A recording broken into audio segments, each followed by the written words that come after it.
Hi there, a very good noon and a warm welcome to BYJU'S exam prep channel that is dedicated to your success as a B school aspirant. We bring you a lot of high quality sessions every day to help you move closer to your goals.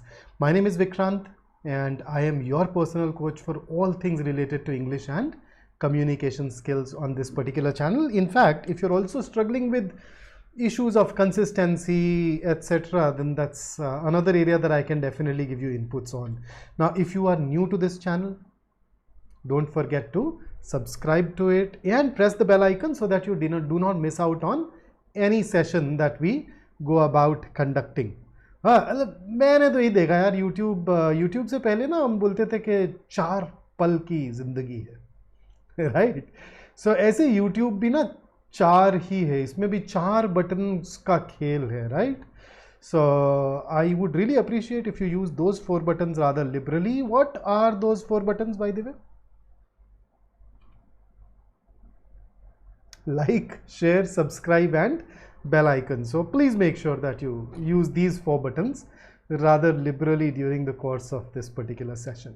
Now, if you have any questions whatsoever, please make sure that you drop them down below in the chat, and I would love to resolve whatever issues that you may have.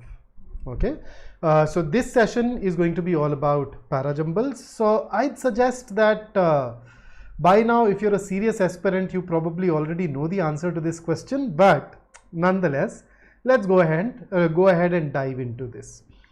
So what exactly do we mean by Parajumble? So Parajumble is a question type that has always been a part of the exam, always. So I think there is only 1 year when Parajumbles were not there in the CAT, and that was 2006. Otherwise, they have always been a part of the CAT exam. In this particular question, we get 4 or 5 sentences of a paragraph. But then the examiner jumbles those sentences up before handing it over to us. Our job is to figure out the most, what do we call it? The most logical, the most coherent sequence for those particular sentences. Now, why do we have an asterisk over paragraph? Any guesses? Any guesses why I happen to have an asterisk here? I'll tell you. Now, we tend to believe that the examiner picks up all the sentences of the same paragraph and then jumbles it. But over the years, when we looked at the sources that those questions have been created from, it has not always turned out to be true. There have been instances when the examiner actually picked up those sentences from 3 different paragraphs as well. And all of these things, of course, increase the difficulty level a fair bit. But when you are with me, when we work together, those things eventually turn out to be easy for you. And if I look at the recent trend, the recent past, we typically get 3 such questions in the CAT exam. But then, is the CAT the only exam that you're writing? You'd also be writing other exams, right? XAT, IFT, SNAP. So no matter which other exam that you sit for, you'd find that Parajumbles are a very integral part of each one of those particular exams. But why is it important? Now, you'd say just 3 questions. So what makes it really all that important? Well, the reason is that, number one, although we say 3 questions, but these 3 questions constitute 12.5% of the VA section. So there are 24 questions in all. Out of those, 3 are Parajumbles. So 12.5%, the moment you look at it in percentage terms, you realize it is a sizable contribution. Number 2, these are TETA questions. TETA questions are essentially non-MCQ in nature. So you do not have options given to you. You are supposed to write your own sequence. And all these non-MCQs do not have any negative marking, and any question that does not have a negative marking is a question type that ideally you should definitely attempt. In the worst case scenario, you would lose out on the time that you've invested, but at the end of the day, these 3 questions are questions that we should definitely attempt. Although in the other exams, when I talk about XAT, IFT, NMAT, SNAP, TISNET, these are multiple choice questions. You have answer choices available that actually make your job easier, and you can solve these questions faster. But in the CAT, because there is no negative marking, you should definitely go ahead and attempt this question. And then additionally, the concepts that you learn by mastering Parajumbles also come into use in 2 more question types. So when you sit down to solve paragraph odd one out, comes here and helps you. When you sit down to solve para completion questions, the same concepts will be rather useful. And not only that, this is one question type whose impact will go beyond the CAT. See, eventually, as a part of the next round of selection, we go through a written ability test, right, which is kind of essay writing. Now, if you are good at constructing paragraphs, if you become good at identifying coherence within different sentences of a paragraph, chances are that you would also be able to arrange different paragraphs in a coherent manner. You know, that understanding will automatically make you better at attempting all of these other questions too. And therefore, I believe this is one question type that you should definitely take seriously, right? And thus, if you have not really moved towards mastering this question type yet, I'd very strongly recommend that you do so. Now, how do you go about mastering this particular question type? So how do we choose the best sequence? So first up, let me tell you the sort of mental approach that we need to keep. So you remember we get these arrangement questions as part of our DIN logic section. Remember arrangements where they talk about 5, 6, 7 different entities, then they give you some information about those entities, and then they ask you to arrange them in an order. 7 people, A, B, C, D, E, F, G, then their professions are given, and then they tell you that, oh, C is sitting 2 places to the left of F, and B is sitting immediately to the right of B, those kind of things. And then you are supposed to make them sit consistently with all the information, all the clues that are given to you. So you can think of Parajumbles in an identical manner. The only difference is, you know that you have 4 sentences and you are supposed to make those 4 sentences sit in a particular order. So mentally speaking, just treat it as a puzzle that is based on the concepts of linear arrangement. So that's the sort of mindset that you need to have. Okay. Now the only difference is that in an arrangement question, all the clues are given to you rather explicitly. In Parajumbles, those clues are not highlighted for you. They're not given to you explicitly. Your job is to figure out those clues after a careful reading of the paragraph. So the approach would typically involve reading all the sentences carefully. So when I say carefully, you are basically on the lookout for clues. So this careful reading should lead to identification of all of these clues. So these clues can come in the form of a word or an expression that is written in the paragraph. These clues can also come in the form of the ideas that are represented by each one of those sentences. And people who become really excellent at Parajumbles are people who develop their ability to focus on the ideas rather thoroughly. So I hope that you do that. So once you've identified all those clues, what do? You focus on one of those clues. Yes, just one of those clues. So pick up one clue and use that clue to identify some kind of sequence between or among those sentences. So maybe that clue can tell you that, hey, I saw this clue in sentence number 2. This clue tells me that it must come after sentence number 3. Or this clue can even help you identify a mandatory pair. Mandatory pair is a pair where those 2 sentences must go together in a particular order. So 2 after 3 does not mean 2 should come immediately after 3. But in case you are able to figure out that, hey, 2 should come immediately after 3, then that becomes a mandatory pair. So once you have looked at that particular clue, in the case of a multiple choice question, the moment you figure out a sequence or a mandatory pair, you go to the answer choices, you start eliminations. You'd be using that in NMAT. But in a non-MCQ question format, now that you've established this, pick up another clue, figure out another sequence, then pick up another clue, keep on doing that unless you have identified the entire sequence. And at the end of the day, your accuracy will depend on the soundness of your arguments. It will all depend on the reasons that you used behind creating a sequence or a mandatory pair. If those reasons are sound, strong, watertight, you'd definitely be able to move towards greater accuracy. On the other hand, if you don't have strong reasons, if you're solving these questions on the basis of a feeling, on the basis of a gut instinct, then you typically see that your scores may not be consistent. First up, you may not even get most of these right, and even if you start getting these right, you'd notice that your score will be fluctuating. So there are days when you'd get a lot of these questions right, and then there are days when you'd get quite a few of those questions wrong. So learn to use a very systematic, structured approach in order to move towards greater accuracy. Right? So shall we? So let us go ahead and solve some questions, and with the help of those questions we can see what we mean by all these clues and how we go on to identify those.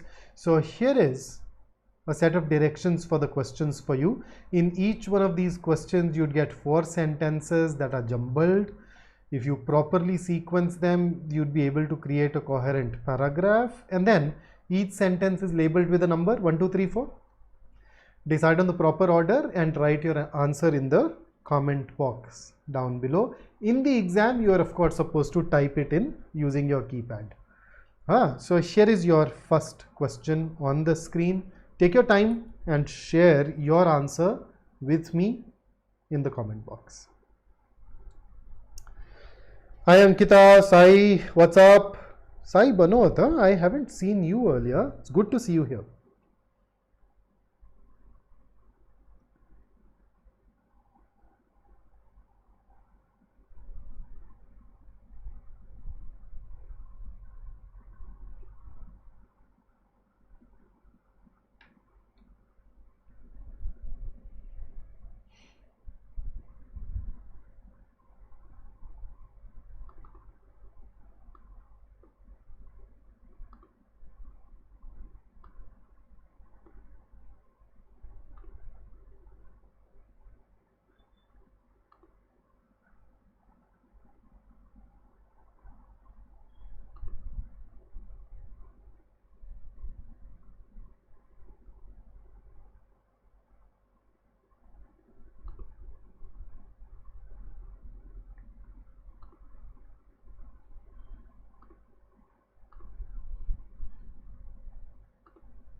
So answers guys, answers, share your answers with me.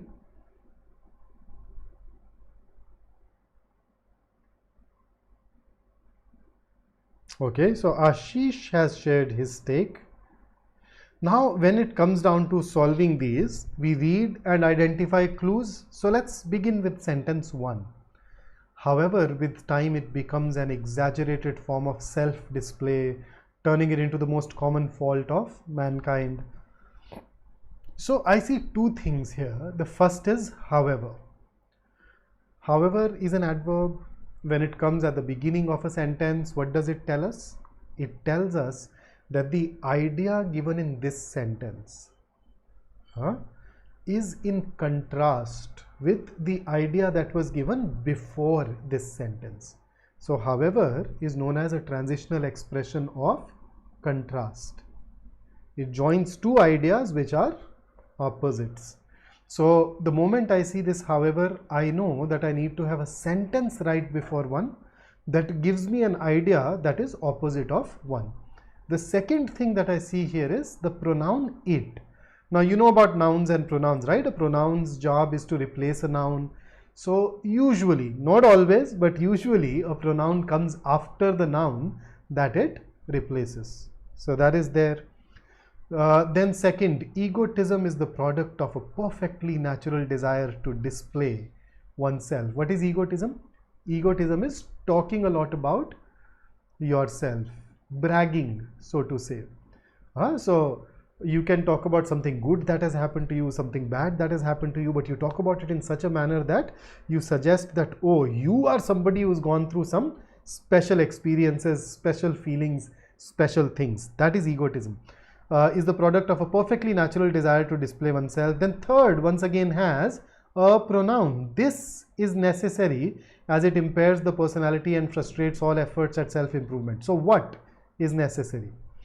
Then fourth, beyond any shadow of doubt, it is a defect that ought to be constantly hunted down and scorched. So now that I see all this, let's begin with focus on this one clue. However, with time it becomes an exaggerated form of self-display, turning into the most common fault of mankind. So prior to this, we need to have something positive about whatever is being referred to with the help of it. The only sentence that is positive is to, and therefore can I say that we definitely need to have two and one coming together? If you don't do this, you'll not be able to justify the use of however. And the moment we do it, it also becomes clear that the it here refers to egotism. These are the two that are connected. Okay. Then third, pick up any other clue. Third, this is necessary as it impairs the personality and frustrates all effort at self-improvement. So what is necessary? The next part also says one should always be on guard not to give into egotism. So what is necessary? I think the only action that can be termed necessary here is this action of constantly hunting down and scorching. And therefore, I can say that 3 should come after 4. And both of these, be it 3, be it 4, both of them use this it, and we know that this it is referring to essentially egotism, and egotism is mentioned in 2, so 4 and 3 should also come after 2. So now that we know it, we need to have 2 plus 1 for sure, 4 and 3 after, and 3 after 4. So if you combine all of this, your answer should be 2, 1, 4, 3, which is an answer that I think quite a few of us have managed to arrive at. Some of us have chosen 2, 4, but then you notice 2 is positive about egotism. 2 says it is a perfectly natural desire. And then 4th says it is a defect that ought to be constantly hunted down. We have not established that egotism is a defect yet. And therefore, when we put 2 and 4 together, the transition is not going to be logical or coherent, and therefore we should not use that. So I hope you getting it how we approach, right? Clues, pick up a clue, think, then move. Here is the next question. What's your call? What's your take on question number 2? Go ahead, think it over and share your answer with me.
Let's see what you choose.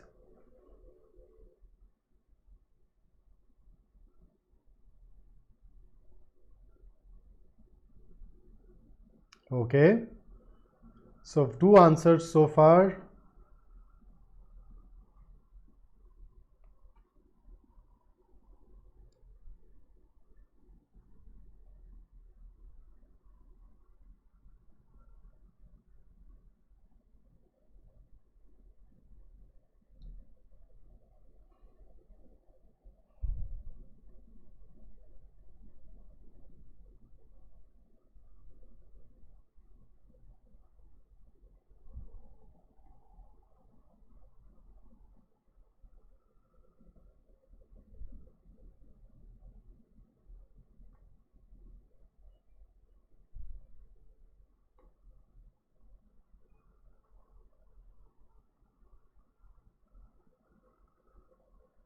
Okay, so let us start. Let's just dive into this. Let's look at the clues.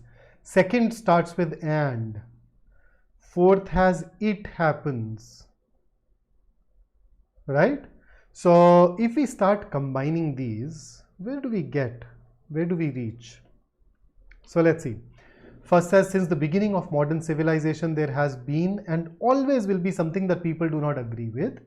And look at and. What does and do? And generally shows continuation. And when we do not agree, we get out there and make some noise. So right before to, you need to have a sentence that talks about disagreement.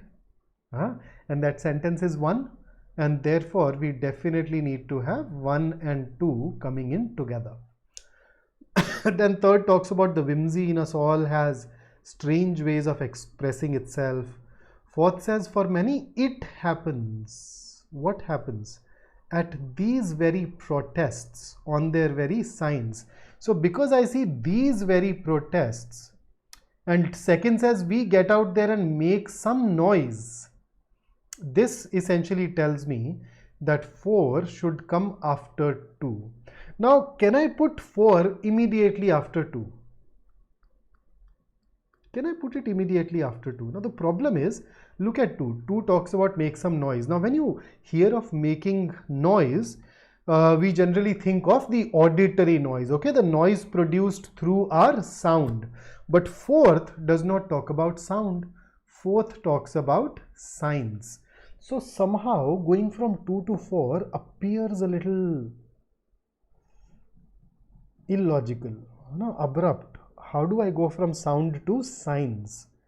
That is where I can use 3. 3 says the whimsy in us all. So what is whimsy? Whimsy is something that is intended to be strange and humorous. Something that is quirky, right? So it says the whimsy in us all has strange ways of expressing itself. So if I put 3 before 4, and you've seen a lot of signs can at times be quirky, strange, humorous, then at least this it can then refer to expressing our whimsy with the help of the signs. So that's at least logical, and therefore I would like to put 3 before 4. Now if we combine all of these, 1 and 2 together, 4 should come after 2 and 3 should come immediately before 4. The moment I combine all of these, we get 1, 2, 3, 4. So there you go. In fact, the order in which it is written is also the order that we can follow. So the problem with, this 2 putting 4 immediately after 2 is very tempting. But then most of the time we just look at the word-based clues and we forget to take those ideas into account.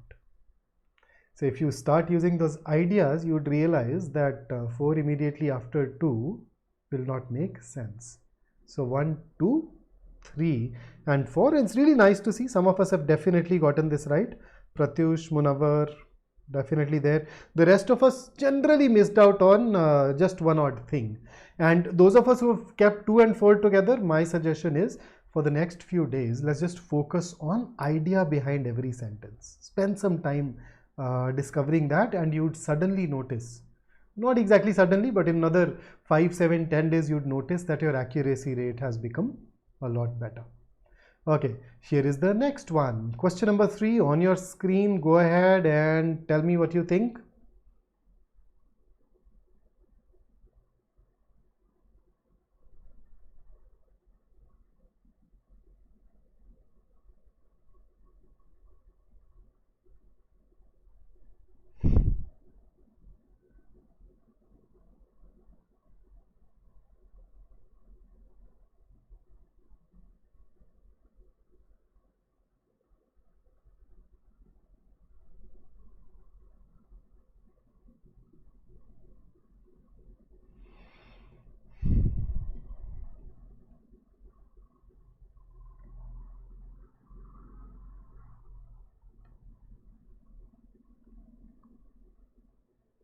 This one, my gut feel is that this appears easy because there are a lot of word-based clues. Although when I say that, it does put you under some sort of pressure, but it's okay. Let's just go ahead, give it a shot.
Okay, so we have 4, 5 answers.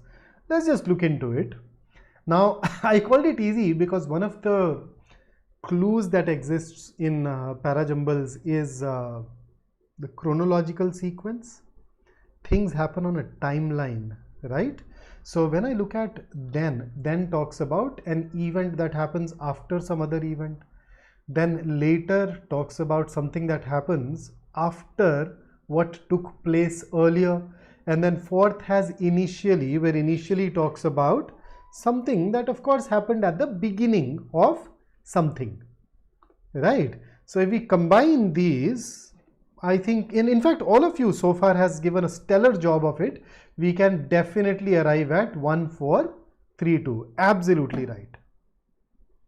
Absolutely correct. That's absolutely perfect. So let's dive into the next question then. Question number 4. What do you think the answer should be here in this one?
Okay, so fair bit of answers. Let us see what we can salvage here. So far I've gotten 2, 4, 3, 1 as the answer from 3 of you. One has picked up 2, 3, 1, 4. Okay, so let's see. In these circumstances, nationalism had a positive and liberating effect too. Nationalism has always been a seductive ideology, not just among Indians, but for people across the world. There is nothing in 2 that can be referred to with the help of in these circumstances. Okay, 3. In the not too distant past, all this was welcome because the other was either a foreign power or an oligarch or a dictator. Okay, what nationalism does best is to create a sense of us versus them in nearly every case. So all this is referring to whatever is happening in 4th. So sentence 3 should come after sentence 4. So 2, 3, 1, 4 does not appear to be right. So look at this, us versus them. So when you say the other, that comes after us versus them. And that all this also points towards it. So I think if we could rule that out, then I'd agree with the rest of the options that are streaming in. So the correct answer here is 2, 4, 3, 1. So it seems that the last 2 questions turned out to be easy for you. Let us dive into one actual CAT question. So here's a question for you which has been taken from CAT 21. Give it a shot and tell me what the right sequence or the right order should be here.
So what's your take?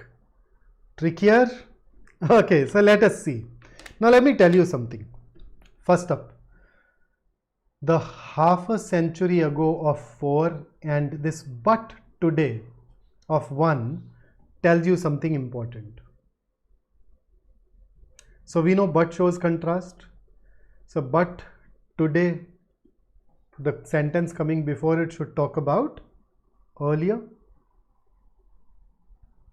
And that was one of those major clues available for us in this particular question. So this essentially helps us, along with of course reading the rest of the sentences, you'd see that you'd be able to arrive at 4 plus 1 as a mandatory pair. Okay, so now we know this. Let's look at C. We are at a crossroads. We talked about we are at a crossroads. So crossroads is a juncture where we need to take a decision on going or choosing one specific direction over the other. And why am I emphasizing a? You know, articles a, an and the is used before, is indefinite articles, so it is used before nouns that are not known to us or that have not been mentioned earlier. Now, if you look at 4 and 1, they talk about two different approaches, two different strategies with respect to our vision. So 4 and 1 gives you the crossroads. Now, if 2 comes after 4 and 1, we'll not call it a crossroads, then it should be called the crossroads. And because of this, I can be reasonably sure that 2 should come before 4 and 1. And then third has this calls for the cultivation of an appropriate ethical mode of being in our lives that enables us to realize. And then now 3, can 3 come after 2? I mean, if you look at it superficially in terms of idea, yes, but there is one word that makes it a problem, and that is this. This global and planetary situation. So this situation should be referred prior to using the pronoun this. The situation is referred in 4th and 1. So you notice 4 talks about, in particularly 1 talks about shared responsibility, shared destiny. So this global and planetary situation of shared living and responsibility as a result should come after sentence 1. And that is why the correct sequence here should be 2, 4, 1 and 3. So you notice the difficulty level in these questions can at times be significantly higher because you may have to look at it rather closely. You may have to look at it even at times word by word and see, is there a word that tells me this sentence cannot come before some other sentence? Does this sentence contain an idea that should come afterwards? So using logic, using grammar, all of those things coming together is what helps us. So you'd be absolutely right. You look at 4 half a century ago, you look at 1 but today, so you'd probably put them. But then the trouble was second cannot come afterwards. If it comes afterwards, you will not be able to use a crossroads. Right? So that is why 2, 4, 1, 3. And here is one more previous year question. This time around, you are solving something very recent. So this is CAT 22 slot 2 question for you. Look at it carefully. Start rejecting some sequences. You can actually use elimination here as well, and you definitely reach the right answer then. So please go ahead and tell me what you think.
So shall we start? Oh, okay, amazing, amazing. This time around, I think 5 of us have managed to get this right for sure. So let us see. Women may prioritize cooking because they feel they alone are responsible. Okay, food is commonly framed through the lens of individual choice. You can choose to eat healthy. Now, you notice the purpose of the column. It goes ahead and describes something, provides you with additional information. And sorry, and normally when you see a term and then a semicolon, it tells you that the term is being described, and descriptions usually come before the other instances of using that term. So subsequently, you notice the lens of individual choice, and then look at fourth, the individualized framing of choice appeals to a popular desire. This itself tells me that 4 should come after 2. And then when you look at third, this is particularly so in a neoliberal context where the state has transferred the responsibility for food onto individual consumers. So particularly so is used to emphasize or highlight a particular trend. So 3 should come after 4. That leaves you with 1. Women may prioritize cooking because they feel they alone are responsible for mediating a toxic and unhealthy food system. Where does this go? Now, if I look at 2, 3 and 4, there is no mention of gender. In 2, we are talking about individual choice. In 3, we are talking about individual consumers. 4th, once again, individualized framing. Whereas first suddenly makes women separate from the other individuals. Now we are getting into the gender. It cannot come between 2, 4 and 3. If we put it here in between, then suddenly talking about individualized and then women, then again individuals will make no sense, and therefore the only place where one can come is after 2, 4 and 3, and that is why if we combine all of these, we should basically arrive at 2, 4, 3 and 1 as our answer. So the tricky bit here was to notice that bit individuals based bits and then particularly so. Even otherwise, if you actually dive into ideas, you notice neoliberal context. In neoliberal contexts, women are not going to prioritize cooking. If anything, they will insist on sharing that responsibility. So we cannot put it before that anywhere. So that is why 2, 4, 3 and 1. So I hope that gives you a glimpse into the world of Parajumbles and how we are supposed to attempt those. So here is some food for thought. There may be people that have more talent than you, but there is no excuse for anyone to work harder than you do. So there can be people who have better IQ, better life journeys, but as on today, there is absolutely no excuse for you to not outwork everyone else. So please make sure that you are the hardest working aspirant in the country today. And I'm sure this shift in attitude will lead to great results. So if you want more practice, you can consider enrolling for our test series, which not only gives you more than 80 marks, but also gives you access to 10,000 practice questions. Right? So that can help you move your preparation along the right direction rather smoothly. We have this session that will be conducted on 30th of July. If the topic interests you, roadmap to 99 percentile in the CAT, make sure that you register for it and benefit. And in order to get a great score like some of these individuals, you can consider joining our 23 comprehensive program. And you can actually unlock a free 3-day trial to get a sneak peek into how we teach and how this course progresses. My recommendation is unlock the trial.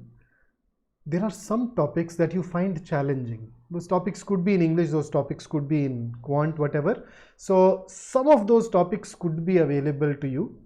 So go through those topics and see whether we are able to teach you those things well or not, whether we are able to make those things easy and transparent for you or not. And if we are able to do that, I think you will have no excuse to skip our program. Okay, so that's it from me today. Don't forget to like, subscribe, and press the bell icon.